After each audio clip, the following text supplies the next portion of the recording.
Hey guys, welcome back to my channel. As you guys can see by the title, today we're doing something a little bit different.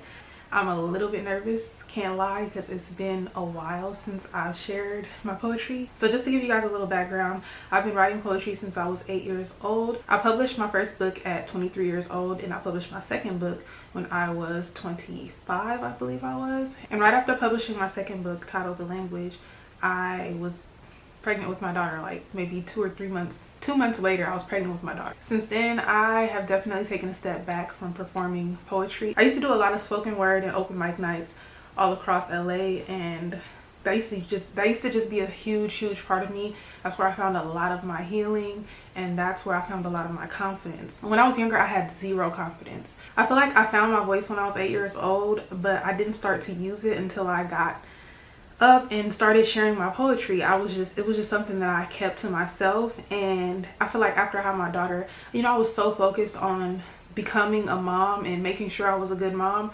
I feel like I put my poetry on the back burner. I mean, I still write poetry, but I just haven't shared. So today, that's what I'm going to be doing. I'm going to be sharing my poetry with you guys. So these are my 2 books. I have my 2 copies that I used to use. I still have all of my tabs and everything from when I used to perform. So I'm really excited to share these.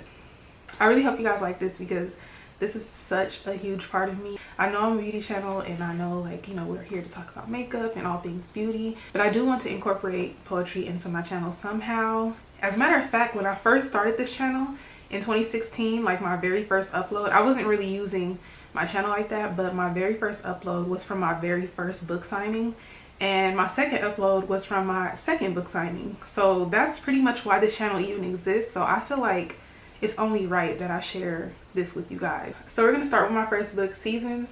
Let's talk about the cover really quick because my artist did such a good job, and then she even made me like this little avatar of myself. I thought that was really cute. So the first poem is titled Fear Factor. I usually would give like a little background story about each poem, but for this one, I feel like it's pretty self-explanatory. It's pretty relatable all across the board, and so I'm just going to share it with you guys. Love has no care for our fears. It will challenge them all, rewarding its contestants only sometimes for placing themselves in emotional danger. We hold on when there's nothing left to hold on to. We wait on things that may never happen. We give without receiving anything in return. We fight when our opponent is sometimes ourselves. Knowing we can walk away, we choose to stay, hoping that one day we will get our prize, but also understanding the possibility that we may not. We put it all on the line, win or lose. We give our all to one person with no warranty or guarantee that things will be okay. So I don't know if you guys remember the show Fear Factor. It used to really trip me out how people would go on there and like eat bugs, and oh my god, they used to do so many disgusting things on that show, and sometimes they would not get the prize. For them, it was the love of money that kept them doing all these crazy things just for the possibility of winning that prize money. But I feel like love is kind of similar in some ways because there's absolutely no guarantee in love. Like, you're just putting yourself all on the line. You're just putting yourself all out there, and you don't really know what's going to happen at the end of the day. Fear Factor was more so one of my written poems that I just shared in my book. But this next poem that we're going to get into, titled The Test, is actually a poem that I used to perform at open mics or spoken words, or just whenever I got invited out to perform. So it's been a while. Just like Fear Factor, I'll explain after I read. This one's pretty emotional, and yeah, it's pretty emotional. Let me just read, okay? I had dreams of me and you that will never come true. How could they take away the song I poured my heart into? At least you poured yours back, because now I live off of that, along with the many things that you taught me, and this is all killing me softly, but I'm wide awake now and no longer dreaming. I'm older, I'm wiser, my heart is healing. I can't change the past, but I can change me now, and I could probably love again if someone shows me how.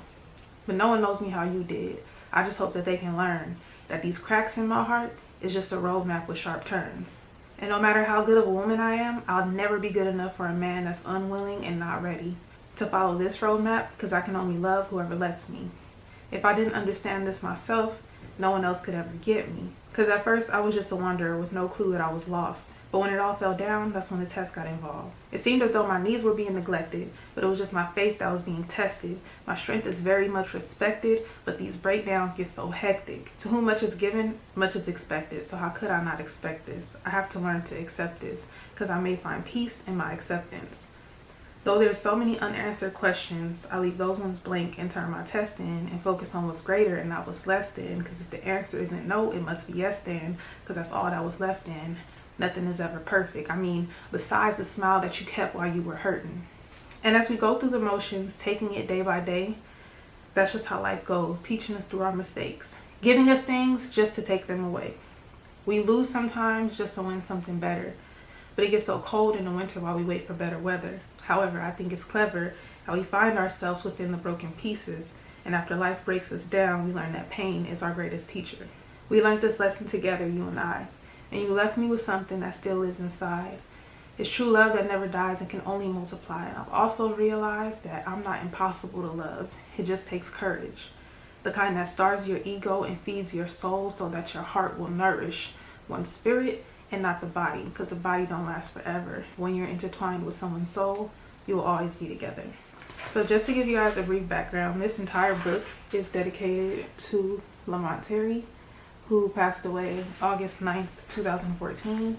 And that was my boyfriend at the time, and he was battling cancer, and it was, it was really a life-changing experience, just witnessing that and being so close to someone and losing someone that you love at such a young age. So I wrote this poem after he passed, and I was like attempting to get back out into the dating world. I was just trying to sort through my emotions and make sense of moving on and just how to move on and things like that. So that's where this poem came into place. Like I said, this poem is very personal and very close to my heart, and yeah. Okay, next I'm gonna read a poem called Pretty Brown Poetry. So I feel like this poem is more about my confidence, my coming into womanhood, and my acceptance of myself and all of the good things. In these words lie the purest form of honesty. I give you a piece of me in every word that forms this pretty brown poetry. I'll tell you my mistakes and even show you my scars. I'll even tap into the unlit parts even though I'm afraid of the dark. All these ugly things mixed in with my angelic soul makes me me. From the curve in my smile to the scars on my feet, my acceptance of me is what allows me to write my truth confidently. I was once full of secrets and drowning in my own backed up emotions, but here is where I let it all go. Not for anyone else's liking, but for myself. Here's where I take back anything that was taken from me. Here lies my pretty brown poetry. And that was Seasons. So there is a total of 12 poems and 4 short poems in this book, as well as just some of my free verse and just writings. I will have my books linked down below. They are available on Amazon. I believe they're only like $5.50 right now. I mean, there's no pressure at all, but that's just if you guys are interested. So I'll leave it down below. Next, we're gonna get into just a couple of poems from The Language. I don't want to make this video too long. Okay, so the first poem that I'm gonna read from The Language is called The Art of Venus. He takes me on a drive in a different direction. Our hearts navigate us as our energies form a connection. I'm down for his rides through consciousness. I leave my comfort zone to re-enter a state of confidence. Recount my senses, because when our eyes meet, it's from a cosmic sense. He helped me to fill my black holes with hope so I can't reach the lows I used to go. I'm a star all alone as he mirrors my glow. The language that we speak is silencing. Our hearts live amongst the cosmos with perfect lighting, guiding them to a planet where love and words don't exist. Only love and action. Our love is candid. So for The Language, I'm going to go ahead and skip and just read you guys the outro. It's much longer than The Language, and it's just a lot of stuff in there, so I feel like skipping around might get a little bit confusing, so I'll just read the outro for you guys. My roadmap is found in my poetry. Writing is both revealing and healing for me. I like to approach my search for internal healing the same way I would approach an algebra equation. I write it out. Sometimes these problems seem too big in our minds until we see it on paper. Though everyone is different, I encourage everyone to at least try this practice. Here are some questions that help me, and hopefully they'll help you to begin your inward search. At the end of this book, I do have a few journaling prompts, so that's why I left off like that, but that is The Language. So I really hope you guys enjoyed this reading. I was super nervous to share this, which is so ironic because the whole reason why this channel exists is because of my poetry, and the whole reason why I started to fall in love with makeup is because of my poetry, which might sound crazy, but when I used to go perform or when I had my book signings, I used to just love to put on my makeup, and I used to go up there just feeling confident. It just helped me. It helped me. Not that I'm not confident without makeup, but it just made me feel good when I went up on stage and my face was beat and I was just feeling good. So that's how I even got into makeup for real, for real. Like, I was into makeup a little bit here and there before then, but it wasn't until I started performing poetry that I even cared enough to learn how to do a full face of makeup. So I feel like everything comes full circle, like everything's connected. But if you made it to the end of this video, I so deeply appreciate you for being here and just listening to me. I know this is very different for me to share on my channel, so if you made it to the end of this video, go ahead and leave a purple heart emoji so that I know you were here. And thank you guys again for watching, and I'll see you guys tomorrow in my next video.